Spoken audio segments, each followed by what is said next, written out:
like to welcome you here to the meeting of the Minnehaha County Commission. I'd like to start the meeting by congratulating Commissioner Karski, who got to play his most important role as father of the bride this weekend. I understand everything went quite well, so congratulations. Thank you very much. Great day. Yeah. Please rise for the Pledge of Allegiance. I pledge allegiance to the flag of the United States and to the republic for which it stands, one nation, under God, indivisible, with liberty and justice for all. A reminder to everyone to silence their cell phones. Meeting documents are available for review down in the end next to Commissioner Karski, and Carroll is here if you need a listening device. That takes us to routine business. I'd consider a motion to approve the agenda. So moved. Second. Motion and a second. All in favor? Aye. Any opposed? Motion passes unanimously. Next item is a motion to approve the commission meeting minutes from November 12th, 2019. Move for approval. Second. Motion and a second. All in favor? Aye. Any opposed? Motion passes unanimously. Next item are bills to be paid in the amount of $863,227.59. Pay the bills. Second. Motion and a second. Any comments? Madam Chair, Commissioner Barth. I would say that we put $30,000 to the Renner Fire Department and $293,000 towards the library. All right, thank you. Next item are reports. There's a coroner's report for September 2019 and a Register of Deeds report for October 2019. Next item are personnel actions. I'd consider a motion to approve routine personnel actions. So moved. Second. Motion and a second. All in favor? Aye. Aye. Any opposed? Motion passes unanimously. Next item is abatements. There are none. Next item, item 7, notices and requests. There are none. Item 8, planning and zoning notices. There are none. Item 9, petition for compromise of lien. There are none. Next item is opportunity for public comment. If there's someone here who'd like to speak about something that's not on the agenda, this is your opportunity. Please come forward to the mic and give your name and your address, please. Good morning. Good morning. Jay Major, MedStar Paramedic Ambulance, 25968 476th Avenue, Sioux Falls. It's in the county. It's a county address. The reason I'm here today is there was a couple of reasons. A couple of weeks ago, there was supposed to be something put on the agenda, and I thought it was going to be on the agenda this week, but it's not. I want to share and maybe this council hasn't even looked at this yet, but MedStar is the only, we have more assets in the county than all the other ambulance services put together. We're a 24/7 ambulance service with paramedic services on every call. Once again, we weren't funded again with the monies that we lose, and my family makes that up with our personal income. And that's the way it is, and I'm not here to fight that anymore because I understand you can't fight City Hall or county, whatever it is. For those areas that are funding us, I want them to know that if the county does decide to lower standards in the county, which is what this new ordinance would have done, or this new piece of legislation would have done, MedStar Ambulance, for those that have sweat in the game with us, will not ever have a decrease in services. In fact, our services will continue to increase with or without a subsidy from this county. And just a point of reference, it wasn't but a month ago, we had 3 paramedic ambulances on scene of a horrific accident, and we had people to the hospital before the helicopters lifted off. And just this past week, we had 2 ALS ambulances respond to ALS Intercept with a service that's being funded here because they didn't have the appropriate staffing, and we sent our services out and actually made a difference on both of those calls. And I'm not going to even tell you what area it is because it doesn't make any difference to this council. I'm going to let you know that MedStar is going to continue to work hard for those that we've been serving. I am not going to be here anymore requesting anything from this county because obviously, as far as this county commission is concerned, we're not worth it. We're not worth the help. For the volunteer services out there that you are funding, and when I say volunteer, they're all getting paid. The administrators at these ambulance services are getting paid. They're not volunteer. They're volunteer part of the time, but they're not volunteer a lot of the time. And they are getting paid, so I would like you to quit referring to volunteers. I was happy to hear that you gave Renner $30,000. That's a volunteer fire department, and that service does need that money, as all the other volunteer services do. Also happy to hear you gave money to the library so people can read. But we forget me because for some reason, MedStar Ambulance is a give me. It's somebody that is expected to go above and beyond, but isn't helped at all to go above and beyond. So I'm going to say one more time, for those people and for those areas that are subsidizing us and helping us absorb some of those costs, they never have to worry about MedStar as long as we're in existence, providing the exceptional care that we have always provided, whether or not we could afford it. And I really have nothing more to say. I do miss Lindy Young. Lindy Young was an advocate for the ambulance services in the county, and Lindy Young put us together. And since Lindy Young has left, we don't have that cohesiveness anymore, and that's a sad story. But I appreciate your time, and I'm sure you're all nice people, as we're all nice people outside of what we do for a living. But in business, we have to make business decisions. And I appreciate your time. Thank you very much. Thank you. Is there anyone else here for public comment this morning? Somebody who'd like to speak about something that's not on the agenda? Okay, that takes us to regular business. Item 10 is a public hearing for the adoption of the 2018 International Building Code, International Residential Code, International Existing Building Code. Kevin Hookman, good morning. Kevin Hookman, County Planning Department. This item is the second hearing for the adoption of the International Building Code families. Staff is requesting, though, has been brought to our attention that there is some more time because there was some mix-up that staff didn't get paperwork sent out in time for enough review. Staff is referring or requests a deferral of action to the December 17th, 2019 regular commission meeting. With that being said, I do have all the materials that was presented to you guys in the send out of this memo and this reading, and it is a public hearing. So if there is any questions specific to the adoption, I am here to answer them. Are there questions for Kevin? Commissioner Karski. Kevin, appreciate the summary and, some very interesting stuff on there, like access or footpaths for firefighters on roofs that have solar panels and, stuff that should be common sense, but we got to put it into code. So I appreciate having the summary on it so that we can take a look at it, and thank you very much. Sure. I see that I have the PDF up on the screen right now, and there was some questions about cost, and I presented a document that was published by the Home Innovation Research Labs. And this page here shows they go through various different housing styles.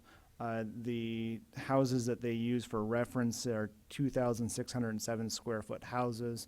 They have 4 different styles with basements, without basements, and different climate regions. And typically speaking, as you go through the document, items that are in the red parentheses are cost savings to the homeowners for when they build. There's different standards that they can save money on not needing a higher standard.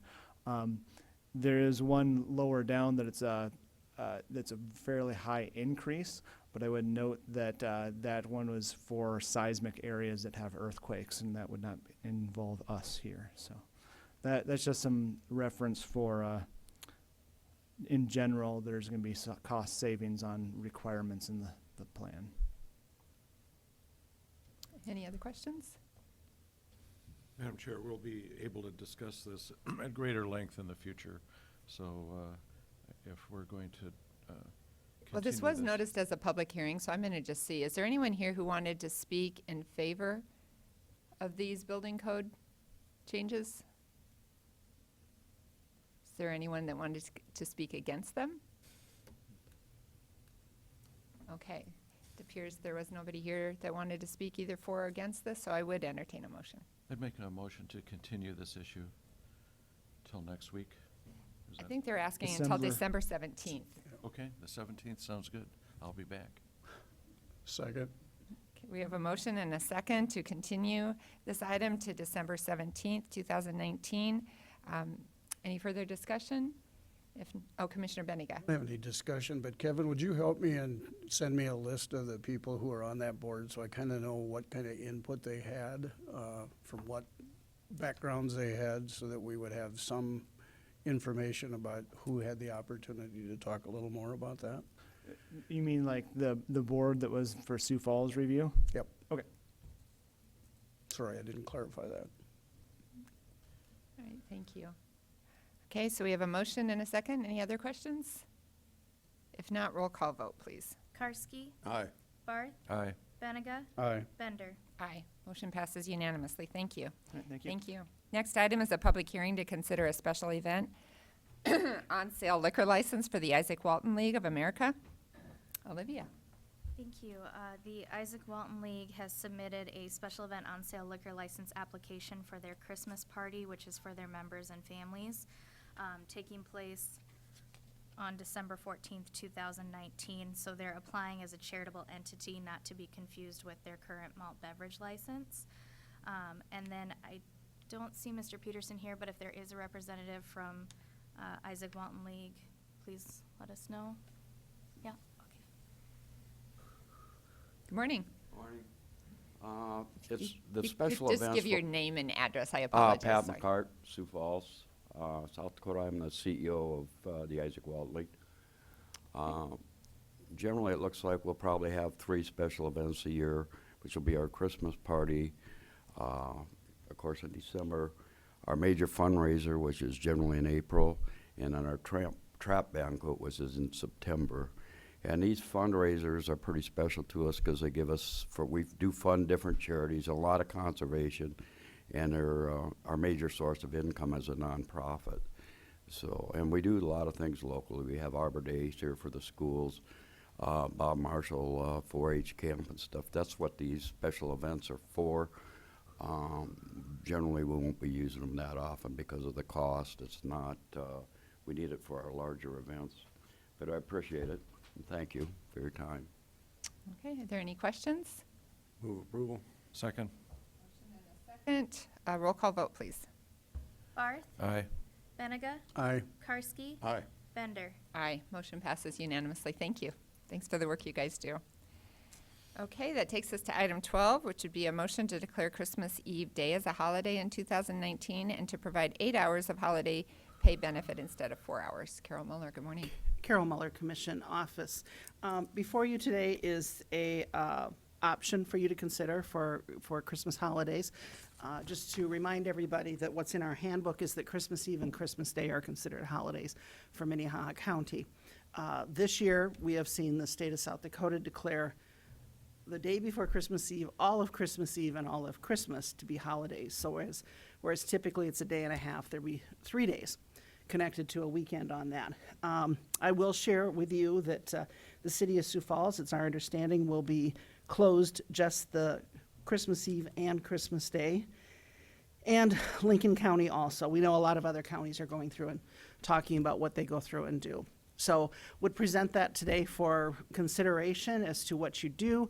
I know I've had conversations with each of you trying to get a feel of where we should go on this, and probably a middle of the road and maybe some consensus, which is why I brought that forward for that 4 hours.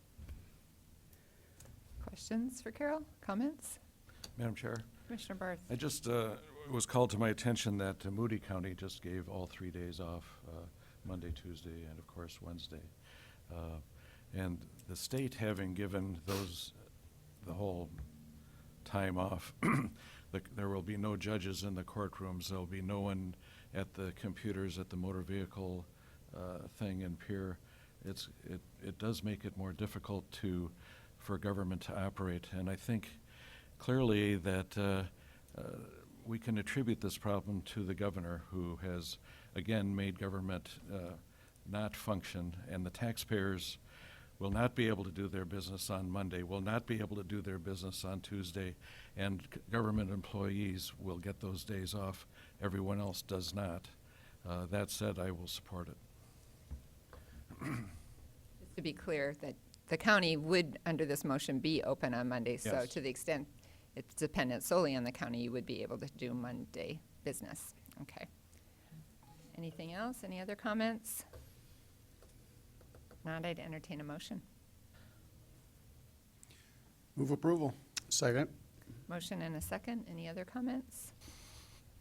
All in favor? Aye. Any opposed? Motion passes unanimously. We hope the county employees are able to enjoy all of Christmas Eve and Christmas Day with their families this year. So thank you, Carol. Next item is the liaison reports. Are there any liaison reports today? Madam Chair? Commissioner Barth? I would just comment, last night you and I both attended the Towns and Townships meeting, and so did Jason Gehrman, Crystal, and DJ Boothie from the county. And there was a good discussion about ag valuations, which is a subject that our legislature is looking at changing. You know, they don't change quickly, ag valuations, but when corn prices and stuff are up, then the property valuation goes up. And now that those prices have dropped significantly, farmers are stuck with highly valued soil types that are not supported by the current cost of corn and beans. Additionally, there was some quibbling about funding libraries. Why should my farmland support libraries?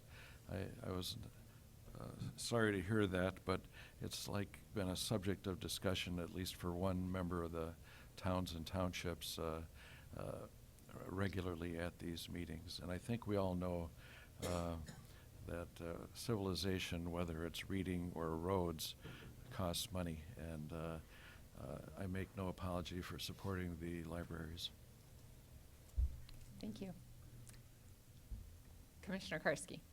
I had two things yesterday. Maybe I'm going to steal your thunder, Commissioner Benega, but yesterday morning Commissioner Benega and I attended at the invite of Presiding Judge Howman a legislative breakfast where we were able to meet with several area legislators, and I think most, if not all, the circuit and magistrate court judges, and including we witnessed the swearing in of our newest magistrate judge, Andrew, help me out if anybody remembers the last name.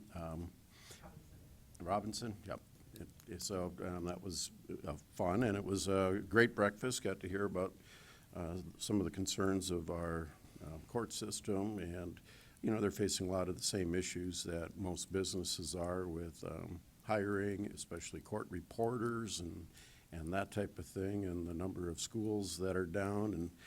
And it was an interesting conversation. They have their challenges, and I don't think that money is the issue. I think it's a matter of legislative fixes and requirements, my perspective from what I observed. So, and then last Thursday, can't remember, Commissioner Barth, were you at the meeting of the Safe Home? I was not. Okay. We met at the Arch, our quarterly meeting for the Safe Home. And first time we had met at the Arch, it was a facility that I had heard of but not real familiar with. We had a nice tour of the facility. Fascinating place. 90% of the people that are there because the courts have ordered them to be there. But just their what they do and how they do it, it is a great transition place for people that are trying to set their lives right. So it was a good thing to do. So I appreciate being able to go to that. All right, thank you. Commissioner Benega. He did steal my thunder, but I saw Judge Howman come in just a few minutes ago, so she could do a better job than either one of us could do about yesterday morning's conversation. And I know we didn't prep you with that. You're here for other reasons, I'm sure, but it's a struggle because when she indicated the growth of the judicial system and the number of cases, there's a significant HR problem. A need for not only a judge, but support staff to be able to keep up with the growth. And there's only one solution, and that's for the legislature to support that. All right. Okay, thank you. Anything else? Madam Chair, I would just, last week or maybe it was the week before, we had a couple of our elected legislators and compelled them to approach the podium. I wonder if in this situation we could make the judge come up and testify. He's not just picking on you. He's picked on other people who's come into our meeting, sure. so thank you. I don't have all my facts and figures, though, so I can speak in general terms. Yesterday, we met with a number of legislators and commissioners, both from Minnehaha County and from Lincoln County, to talk about our legislative priorities for the next fiscal year. And the requests that we're making from the UJS budget is the addition of 3 court services officers, 2 deputy clerks, and 1 court recorder, as opposed to a court reporter who sits and does live testimony in the courtroom, someone who can monitor recorded courtrooms. And the reason for those requests is currently our court services officers, based on the volume of probationers that we have in Minnehaha County, are supervising approximately 89 probationers. National standards and best practices call for that level of supervision to be about 50 probationers to 1 court services officer. So we're almost double what the national standards are. Additionally, as far as our clerk of courts offices, the last time we received additional full-time employees in our clerk's office was in 2013. And since that time, we've added 2 circuit court judges and a number of other missions, such as a new collection system, which our clerk of courts, Angie Grease, thinks takes an additional 1.5 clerk per year time just to manage that collection system. And we didn't have any corresponding addition of deputy clerks. And we have, of course, the highest volume in the state, and our clerks are greatly overworked in very busy courtrooms, and they are charged with keeping a catalog of not only all filings for almost 70,000 cases per year, but a record of hearings, disposition in cases. And so it's a really high volume, high stress job, and we just don't have enough bodies to adequately staff all the courtrooms that we need to. And then as far as the court recorder request, there's 3,000 fewer court reporters in the United States than there were just 3 years ago. We've had an opening for an open court reporter position in Minnehaha County. It's been advertised since January, and we haven't had a single qualified applicant apply. And so there's a great decrease in the number of court reporting schools in the country, and we have a number of court reporters who will retire over the next couple of years. So we're simply not able to function by having live court reporters in the courtroom, so we need to add a court recorder who manages the audio and then can later prepare transcripts of cases that are requested. So that's kind of what we talked about yesterday in general terms. Any questions? If I could just add a comment, one of the requirements for a court reporter is to be able to type 225 words per minute. And you would think in today's society, the way that kids can fly their fingers across a keyboard on his phone, that they should be able to type that fast. But I know that's one of the biggest washout areas, is the ability to type that many words per minute. It is. I think we learned yesterday that of the court reporting schools, I believe the figure was there was 106 about a decade ago, and today there are 19 court reporting schools in the country. And 75% of the students in those schools aren't successful. So it's very difficult for them to get financial aid when there is a fail rate of 75%. So it's an awful lot of cash for people to come up with to support a college education or an associate degree for something that they might not ever attain. So, Well, thank you very much Yes. for coming this morning. I apologize I wasn't able to attend yesterday, but That's I all heard it was a right. wonderful presentation. Commissioner Benninga. Just one of the things you didn't mention that I think the rest of us should know is the fact that even if the state gets Monday, Tuesday, and Wednesday off, and the judges are, some of them are coming in on Monday, just to make sure that we are able to release some of the prison load that we have for over the weekend, and that is voluntarily being done. So thank you for saving us money, frankly. Yes. Greatly Yes. appreciate that. Mhm. So, All right, thank you. Okay. Any other liaison reports? If not, new business, is there any new business today? Seeing none, old business. I think there might be one item of old business. Jason, good morning. Thank you for coming.